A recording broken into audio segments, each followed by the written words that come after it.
नमस्कार, सुभाष की बात में आपका स्वागत है। आज हम दरअसल एक गंभीर मुद्दे पे बात कर रहे हैं। वो बातचीत है कि जो वन जीवन है और वन पशु हैं उनका मनुष्य के साथ टकराव हो रही है, और ये विकास के नाम पर जो मनुष्य जंगलों में घुस रहा है, उनके स्थान पे घुस रहा है, और कहीं ना कहीं दोनों के बीच एक टकराहट की स्थिति है।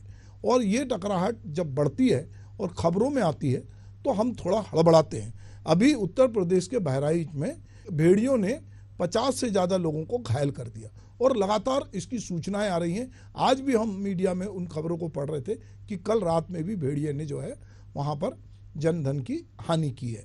तो ऐसे समय में मुझे याद आया, जब मैं भेड़िए की बात करता हूँ तो मुझे सर्वेश्वर दयाल सक्सेना, जो मेरे बड़े प्रिय कवि थे, उनकी कविताएँ याद आती हैं। उसके संदर्भ अलग अलग हैं।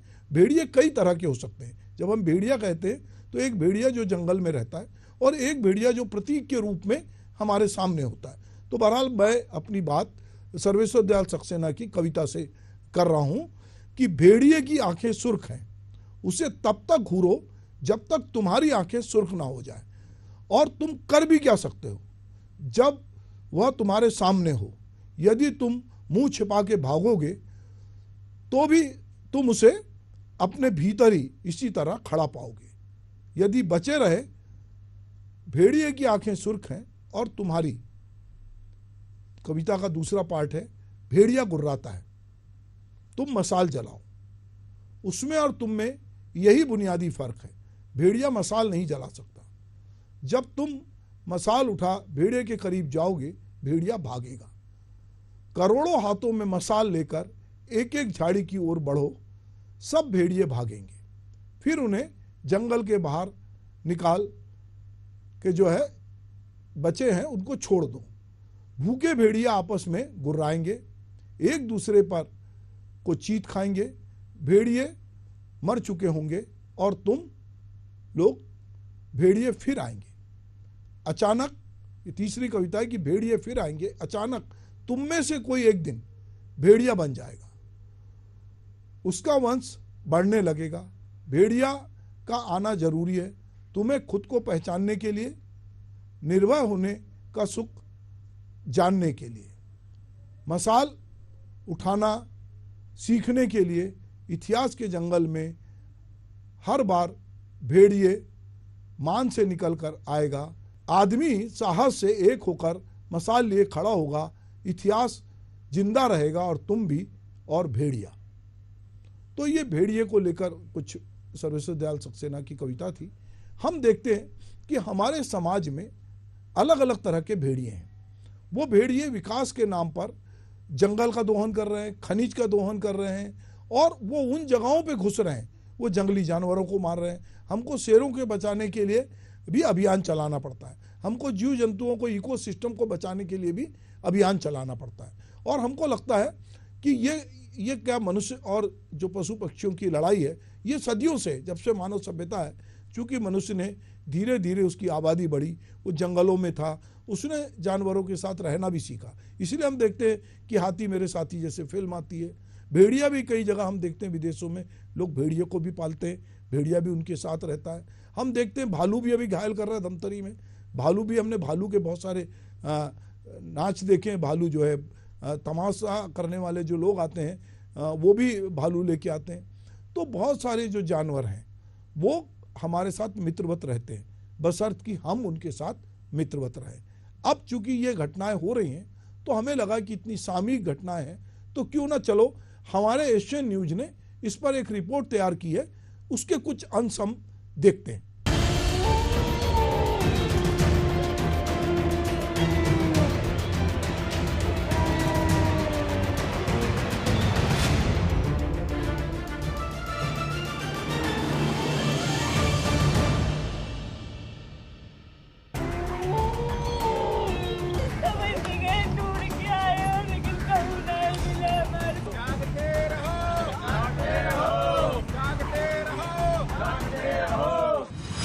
वो दबे पांव करता है हमला, शिकार को नहीं देता बचने का मौका, एक झटके में छीन लेता है जान।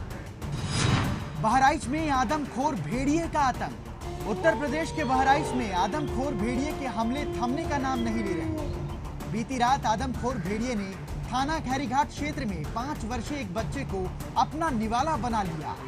इस घटना से इलाके में भेड़ियों का खौफ और फैल गया है। पिछले 30-40 दिनों से भेड़ियों का आतंक जारी है। आदमखोरों ने अब तक आधा दर्जन से अधिक लोगों को मौत के घाट उतार दिया है। वन विभाग की कई टीमें गश्त में जुटी हुई हैं। ग्रामीण दहशत में जीने को मजबूर है। यहां 5 वर्षीय अयांश को आदमखोर भेड़िए उस समय उठा कर ले गया जब वो अपनी मां रोली के साथ घर के आंगन में सोया हुआ था। ढूंढ के आए लेकिन कहूँ ना मिला हमारे भैया। कितने बजे लेके गए? कितने बजे? रोली की नींद खुलने पर जब उसने अपने बच्चे को गायब देखा तो चीख पुकार मच गई। परिजनों ने बच्चे को काफी तलाश किया लेकिन वो नहीं मिला। आज सुबह बच्चे का शत विशत अवस्था में गांव पर कुछ दूरी पर शव मिला। बच्चा था 8 साल के रहा बच्चा। कैसे भेड़िए ने हमला किया?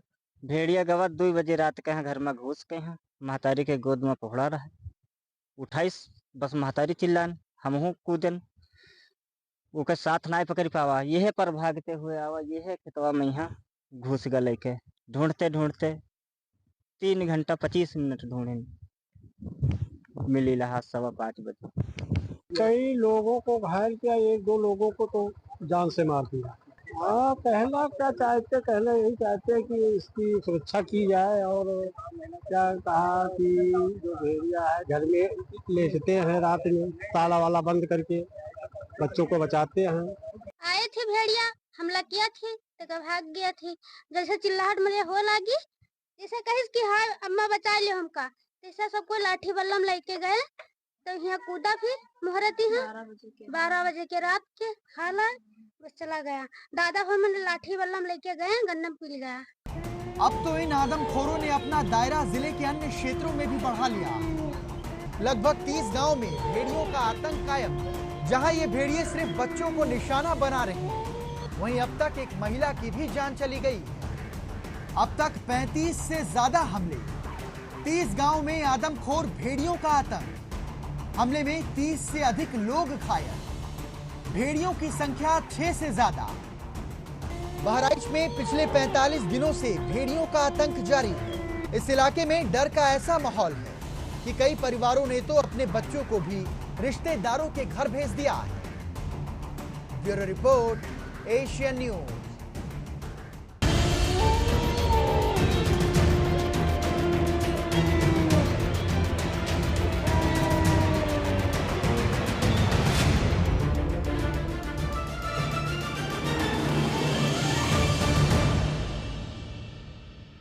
तो अभी आपने देखा कि जो भेड़िए के आतंक पर हमारी एक रिपोर्ट आपने देखी, तो निश्चित रूप से हमारी प्रकृति में इस तरह का जब संतुलन बिगड़ता है तो कहीं ना कहीं मानव सभ्यता को लगता है या मनुष्य को लगता है कि जानवर जो है हमारे लिए खतरे के हैं।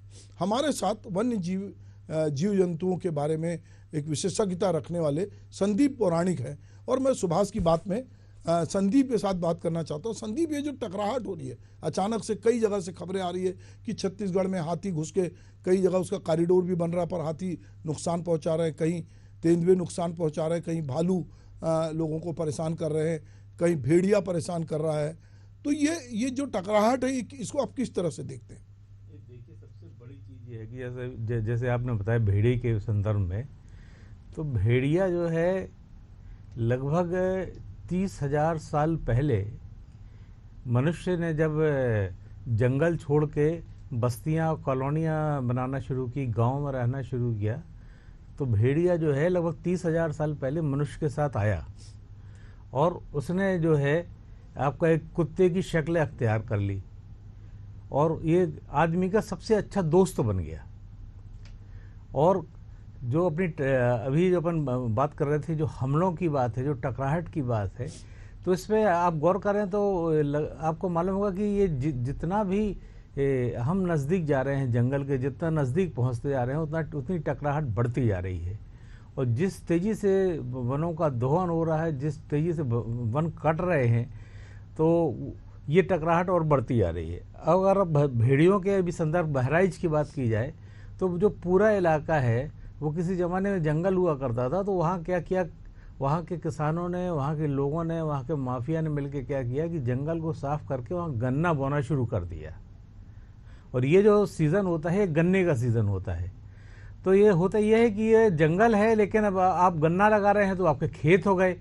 और भेड़िया जो है आपका जंगल में था, लेकिन जब गन्ना उग जाता है तो उसको ऐसा लगता है कि प्राकृतिक रूप से ये फिर से जंगल हो गया है, और वो जंगल में वो आगे तक आ जाता है। लेकिन जब आपने जंगल समाप्त किया तो वहाँ जितना जो इकोलॉजी थी वो आपने समाप्त कर दी। आपका वहाँ जो शाकाहारी जीव थे, जो हिरन थे और जो छोटे और शाकाहारी थे, जो खरगोश थे, उनको आपने समूल नष्ट कर दिया। अब भेड़िया अगर आपके मानव बस्ती में आ गया तो अब वो खाएगा क्या, एक प्रश्न ये है। तो यहाँ से संघर्ष की कहानी शुरू होती है। संदीप आप सही बोल रहे हो। अब तक उन्होंने, भेड़िए ने जो है अपने हमले में 10 लोगों की जान ले लिए, 50 लोग घायल हो गए। और अब पूरा प्रशासन ये लगा है कि किस तरह भेड़िए को पकड़ा जाए। उसके लिए जो है डोन, पिंजरा, जाल सब लगाए हैं, पर जो है भेड़िए जो हैं वो कहीं ना कहीं पकड़ में नहीं आ रहे हैं। वैसे भी भेड़िए बहुत चालाक होते हैं और वो आसानी से पकड़ में नहीं आते हैं। देखिए, सबसे बड़ी चीज़ ये है कि अगर एक गांव में कोई टाइगर किसी को मार दे या फिर एक भेड़िया किसी को मार दे तो ये चर्चा जो है वो नेशनल लेवल पे हो जाती है। लेकिन आपको आश्चर्य होगा कि पूरे अगर साल भर के अगर आंकड़े हम देखें तो भेड़िया जो है मुश्किल से मुश्किल 400 या 300 लोगों पे हमला करता है। वो मुश्किल से 40 या 50 या 20 लोगों को मार पाता है। टाइगर का भी ये है कि टाइगर जो है ज़्यादा से ज़्यादा अगर आप आंकड़े ले लें पूरे इंडिया के तो 100-150 लोग मरते हैं। लेकिन जब आप इसकी बात करते हैं, आपका सांप की बात करते हैं, तो लगभग इंडिया में 70,000 लोग मरते हैं सांप से। 70,000 सांप से। लेकिन उसकी हम चर्चा नहीं कर सकते क्योंकि वो अदृश्य प्राणी होता है। वो कब काट के चला जाए। छत्तीसगढ़ में कई जगह ऐसा हो रहा है कि एक साथ उसने माँ, बेटा और एक को 3-3 लोगों को एक ही खाट पर डस लिया, लेकिन उसका कोई डिबेट नहीं होता है। संदीप, मेरे को प्रसंगों से कविता याद आती है अग्गे की कि सांप तुम सभ्य तो हुए नहीं, शहर में बसना तुम्हें आया नहीं। एक प्रश्न पूछूं उत्तर दोगे, कहाँ से सीखा डसना, ये विष कहाँ से पाया। तो जो शहरी जनजीवन में एक विष फैल रहा है पूरी समाज में, तो कवि इस तरह से देखता है कि कहाँ से सीखा डसना, ये विष कहाँ से पाया।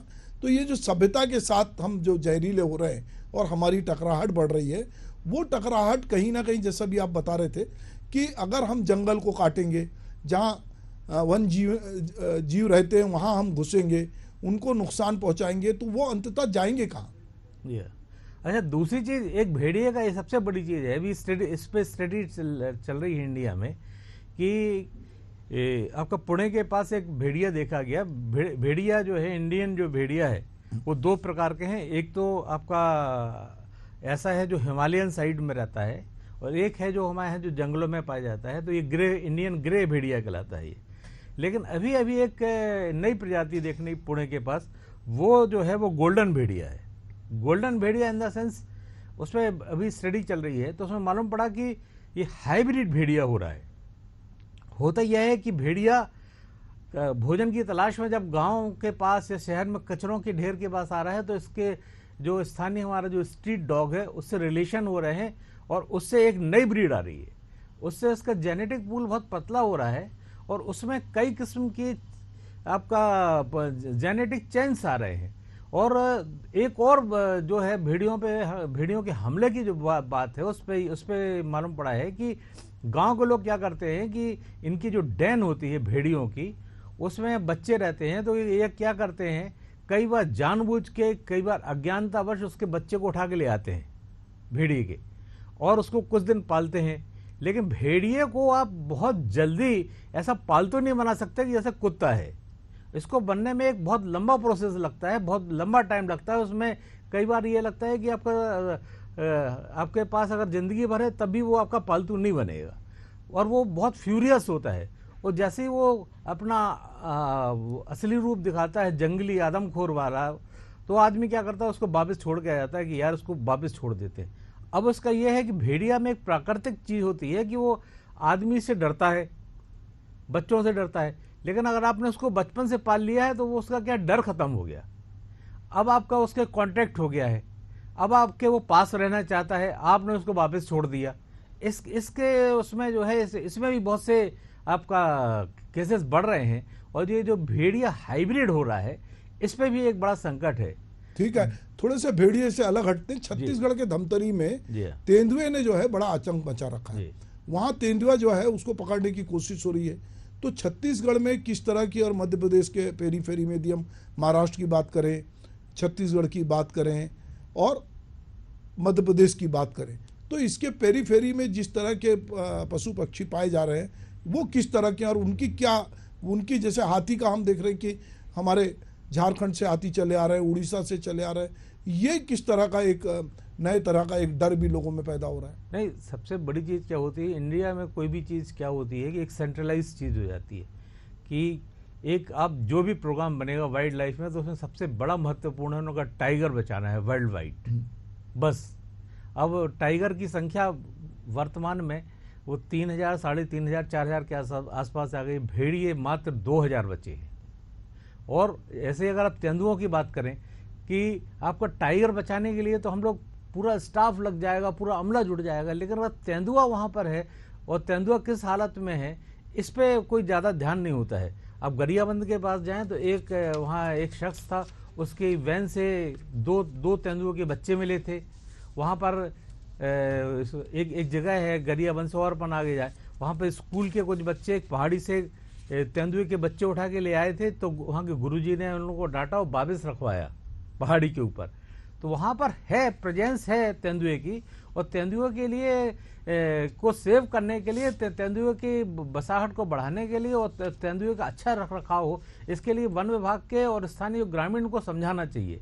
और दूसरी चीज़ ये हो गई है कि आप यहाँ से गरियाबंद, यहाँ से बस्तर तक बहुत तेज़ी से आपका शाकाहारी जो जंगली पशु हैं इनकी कमी आ रही है। और एक दूसरी चीज़ ये हो गई कि छत्तीसगढ़ में ग्रॉस लैंड खत्म हो रहा है। ग्रॉस लैंड के खत्म होने से, आपका ग्रॉस लैंड खत्म हुआ तो ना आपका टाइगर बचेगा ना तेंदुआ बचेगा। ये सारी की सारी जो वाइल्ड लाइफ है ये ग्रॉस लैंड पे जिंदा है। अगर ग्रॉस लैंड खत्म होता गया अपना, तो ये हो जाएगा कि हिरण नहीं बचेगा, खरगोश नहीं बचेगा, दूसरे प्राणी नहीं बचेंगे। तो आपका जो है फिर ये टाइगर या तेंदुआ या जो दूसरे सियार हैं या लकड़बग्गा है, ये खाएंगे क्या? जब इनका भोजन खत्म हो जाएगा तो ये निश्चित रूप से गांव की साइड निकलेंगे, शहर के साइड निकलेंगे, कॉन्फ्लिक्ट बढ़ेगा। ये वन जीवन के संरक्षण के लिए भी बहुत सारी बात होती है, पर्यावरणविद भी बहुत सारी बात करते हैं, पूरे अंतर्राष्ट्रीय स्तर पर भी पर्यावरण को लेकर बहुत चिंता होती है। ये भी कहा गया है कि कहीं जो बाघ जहाँ पे स्वतंत्र विचरण करता है वहाँ से 60 किलोमीटर या 100 किलोमीटर की दूरी पर कुछ उसको डिस्टेंस रखना है। तो बहुत सारे एहतियात, ये जगह जगह पोस्टर भी लगे रहते हैं, बोर्ड भी लगे रहते हैं कि वन्य प्राणियों को बचाना है। पर क्या हकीकत में वन्य प्राणियों के प्रति समाज का रवैया कैसा है? क्या उनको भोजन पानी की तलाश में शहर की तरफ, जैसे हाथी को लेकर हम लोग को लगता है हम सब लोग हाथी पे बैठे हैं और हाथी को हम लगता है हाथी मेरे साथी। पर जब अभी हम रोज खबरें पढ़ते हैं कि छत्तीसगढ़ में हाथी ने जाके घर में तोड़फोड़ मचा दिया, किसी व्यक्ति को मार दिया, और हाथी कॉरिडोर की भी बात होती है, तो ये क्या है? नहीं देखिए, मैं यहाँ पर लगातार स्टेट वाइल्ड लाइफ बोर्ड में रहा हूँ और हम लोगों ने यहाँ पर हाथियों को बचाने के लिए कुछ काम भी किए हैं।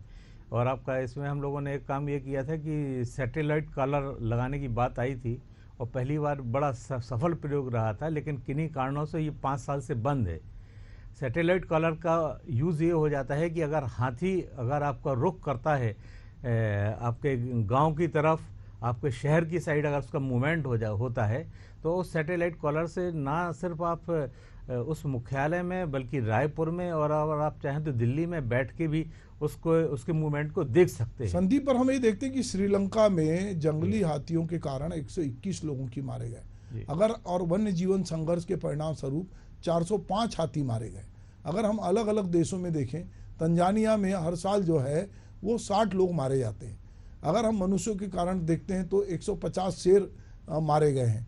तो ये कहीं एशिया और अफ्रीका में हर साल जो है 80,000 से लेकर 138 लाख लोग जो हैं सांप के काटने से, जैसा कि अभी आंकड़े में बता रहे थे आप, कि वो मारे जाते हैं। 2005 से 12 के बीच में मांसाहारी द्वारा पशुधन को पहुंचाई गई क्षति के लिए यूरोपियन किसानों को दिए जाने वाला जो औसतन मुआवजा है वो 41.38 मिलियन अमेरिकी डॉलर था। इसका मतलब है कि कहीं ना कहीं पूरी दुनिया में ये टकराहट हो रही है। नहीं, आप देखिए ना, ये तो नेचुरल, ये तो बढ़ेगा ही आपका। हम लोग जो है, हमारी आबादी इंडिया में चाइना से ज़्यादा हो गई है, हम लोग वर्ल्ड में नंबर 1 आ गए हैं। लेकिन अगर वाइल्ड लाइफ देखें तो वाइल्ड लाइफ कम होती जा रही है, वाइल्ड लाइफ के आंकड़ों में निरंतर गिरावट आ रही है। तो ये है कि जैसे जैसे आप जंगल को काट के अंदर बढ़ते जाएंगे, जैसे जैसे आप वैसे वैसे संघर्ष बढ़ता जाएगा। ठीक है, जितना तो हम उम्मीद करते हैं संदीप जी। कि मनुष्य और पशु पक्षियों के बीच होने वाले संघर्ष को कहीं ना कहीं हम अपने किन्हीं तरीकों से रोकेंगे और हम ये कोशिश करेंगे कि जिसके लिए जहाँ जगह है वो वहाँ रहे, अच्छे से रहे, उसको वहाँ अन्न मिले, पानी मिले, एक वातावरण मिले और वो जो है एक दूसरे के साथ एक सामंजस्यपूर्ण तरीके से सदियों से रहते आए हैं तो रहें। और ये जिस तरह का थोड़ा आतंक है, चाहे वो भेड़िए का हो, चाहे तेंदुओं का हो या हाथी अगर घुस रहे हैं, तो हम उम्मीद करते हैं कि अलग अलग जगह का वन विभाग, वहाँ की समितियाँ सब मिलकर आपस में एक ऐसा वातावरण बनाएंगे कि सब इस धरा पे सुरक्षित रह सकें। सुभाष की बात में एक बार फिर से आपका स्वागत है। नमस्कार।